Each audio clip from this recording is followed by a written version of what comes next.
ख्रिस्त में मेरे प्यारे विश्वासियों, आज के पाठों में हम दो विधवाओं के बारे में सुनते हैं। यहूदी समाज में एक स्त्री अपनी पहचान उनसे जुड़े पुरुष से पाती थी। यदि कोई शादीशुदा है तो उसके लिए पहचान उनका पुरुष था, और यदि पुरुष मर जाता है तो उस स्त्री के लिए, उस महिला के लिए उसका पुत्र उसका पहचान होती है।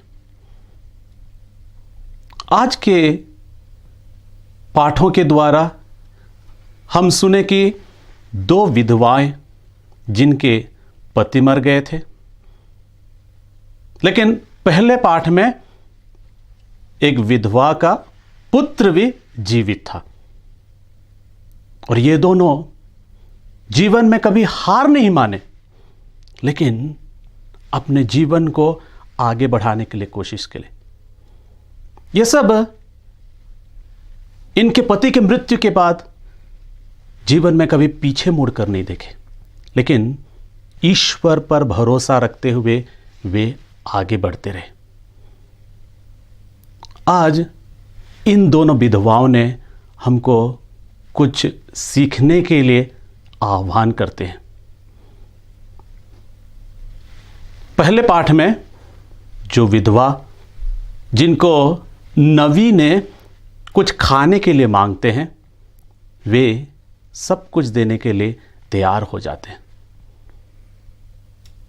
सुसमाचार में इस विधवा ने उनके पास जो कुछ था उसको खजाने में डाल देते हैं। यदि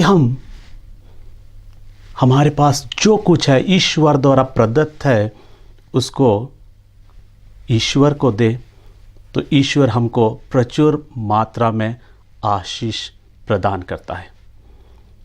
हम माता मरियम के जीवन में देखें, जब से माता मरियम ईश्वर के वचनों पर हाँ भरे,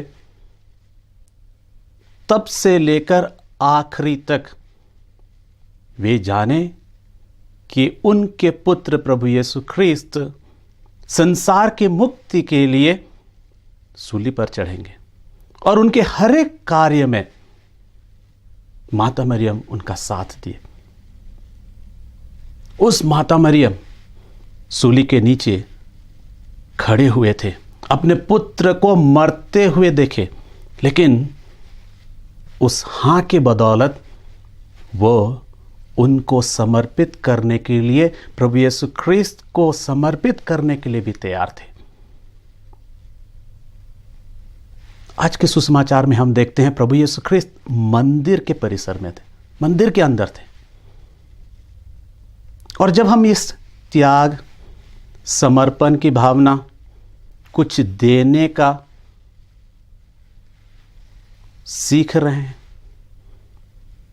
आज हमारे ख्रिस्तीय जीवन में इसके बारे में मनन चिंतन कर रहे हैं, तो मैं और कुछ आपके साथ मनन चिंतन करना चाहता हूं।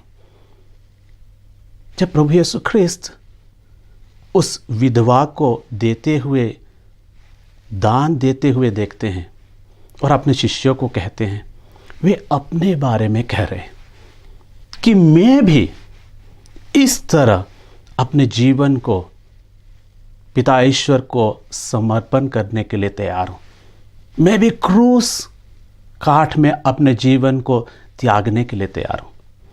फिलिपियों के नाम संत पौलुस का पत्र अध्याय 2 वचन संख्या 6, 7 और 8 में हम पढ़ते हैं कि वह ईश्वर होते हुए भी दीनहीन बने, मनुष्य बने। वे ईश्वरीयता को त्याग देने के लिए तैयार थे, सूली पर चढ़ने के लिए तैयार थे। क्या हम भी हमारे जीवन में माता मरियम की तरह, प्रभु यीशु ख्रिस्त की तरह कुछ देने के लिए आगे आना चाहते हैं? आज कलीसिया इन दोनों विधवाओं के जीवन के द्वारा हमको यह सिखाती है। इन दोनों विधवाओं ने कुछ देने के लिए तैयार थे, और जब हम कुछ दे, भले ईश्वर को दे, एक दूसरे को दे, कलीसिया को दे, तो हमको 3 बातों पर मनन करना चाहिए। पहला है कि ईश्वर सब कुछ का मालिक है। स्तोत्र ग्रंथ स्तोत्र 42:1 में हम पढ़ते हैं कि पृथ्वी और जो कुछ उसमें है, संसार और उसके निवासी, सब प्रभु का है। इसका मतलब जो कुछ बनाया हुआ है, जो कुछ है और जो हम हैं, ये सब प्रभु का है, ईश्वर का है। इसलिए जब हम ईश्वर को कुछ देना चाहते हैं तो हम क्यों हिचकिचाए? क्योंकि ये हमारा नहीं है, यह ईश्वर का दान है।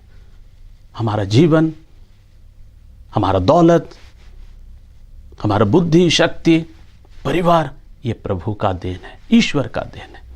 तो जब हम ईश्वर को देते हैं तो यह सोच के दे कि यह सब प्रभु ईश्वर का दान है, उसी का है, और हम उसमें से कुछ ईश्वर को दे रहे हैं। दूसरी बात, हम हंसमुख दाता या प्रसन्न मन से दे। कुरिन्थियों के नाम अपने दूसरा पत्र में संत पौलुस अध्याय 9 वचन संख्या 7 में कहते हैं, ईश्वर प्रसन्नता से देने वाले को प्यार करता है। यदि हम खुश मन से दें तब ईश्वर हमको प्यार करता है। तीसरी बात है, हम यह जाने कि ईश्वर ही हम सबों का दाता है। लूकस लिखित सुसमाचार अध्याय 6 वचन संख्या 38 में हम पढ़ते हैं, दो और तुम्हें दिया जाएगा। जब हम देते हैं तो हमको जरूर मिलता है, थोड़ा नहीं, हिला हिला के, दवा दवा के हमको मिलता है। ईश्वर सबका दाता है। जब हम कुछ देते हैं तो ईश्वर भी जानता है और इसलिए हमको उससे दुगुना देता है। ख्रिस्त में मेरे प्यारे विश्वासियों, आज के दिन हम प्रभु से इसलिए विशेष प्रार्थना करें कि प्रभु हमको उस कृपा और आशीष से भर दे ताकि हम समर्पण भाव से कलीसिया को, एक दूसरे को मदद करें।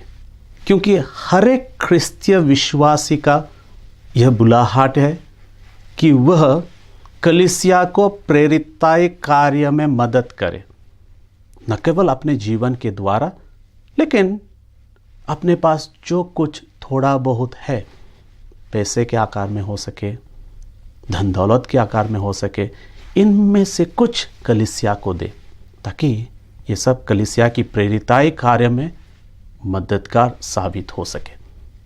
आइए हम अपने जीवन के लिए प्रभु को धन्यवाद दें।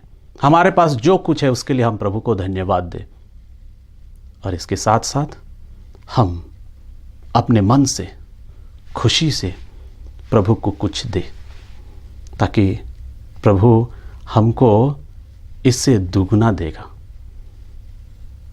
प्रभु हमको कभी हमारे जीवन में कुछ कमी होने के लिए नहीं छोड़ेगा।